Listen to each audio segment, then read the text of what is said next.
Mau jadi perhiasan, pastikan kita menjalankan tugas kita sebagai seorang ibu dengan sebaik-baiknya. Menjadi seorang ibu, madrasah pertama untuk anak-anak kita.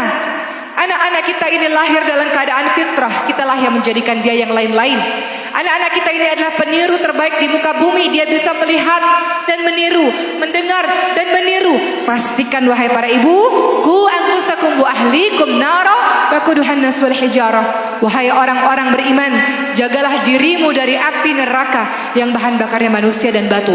Kata Rasul, istri-istri salihah bisa masuk pintu syurga dari pintu mana saja, asalkan dia salat 5 waktu, puasa di bulan suci Ramadan, taat dan patuh kepada suami selama suami menyuruh pada kebaikan, karena tidak ada ketaatan dalam kemaksiatan, dan ketika dia bisa menjaga diri dan harta suaminya. Masuk pintu syurga dari mana saja. Mudah bagimu baik pada orang lain, tapi nggak semua orang bisa baik kepada orang-orang di rumah. Betul Bu?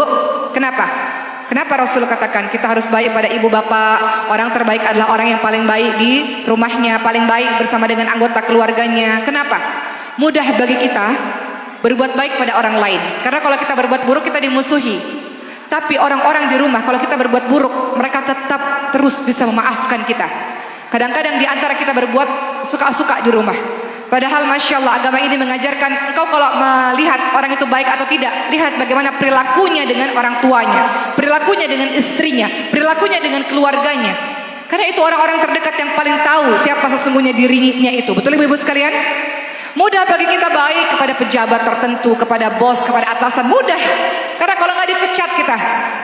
Tapi bagi kita kadang-kadang kita menyepelekan orang-orang di rumah yang harusnya kita berbuat baik kepada mereka, diutamakan.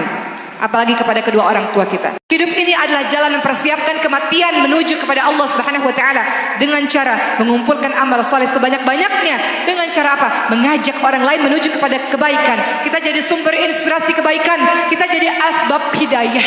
Penyebab orang dapat hidayah gara-gara kita. Kita menjadi contoh teladan untuk banyak orang. Supaya apa? Supaya kita dapat amal jariah. Sepanjang dia berbuat baik karena mendapatkan inspirasi dari kita, mendapatkan nasihat dari kita, dia buat baik, kita mendapatkan apa yang dia lakukan. Pahala-pahala itu kita juga dapat. Kita katakan, pakailah jilbab misalnya. Jilbab itu wajib dalam surah Al-Ahzab 59, kata Allah, yudinina alaihina min jalabibihina dzalika adana aifata fala yudain. Kata Allah, ulurkan jilbab sampai seluruh tubuh supaya kamu mudah dikenal dan tidak diganggu. Orang tersebut dapat hidayah karena kata-kata ibu atau karena perbuatan ibu. Sepanjang dia melakukan ibadah itu, sepanjang itu pula kita mendapatkan pahalanya. Mau Bu?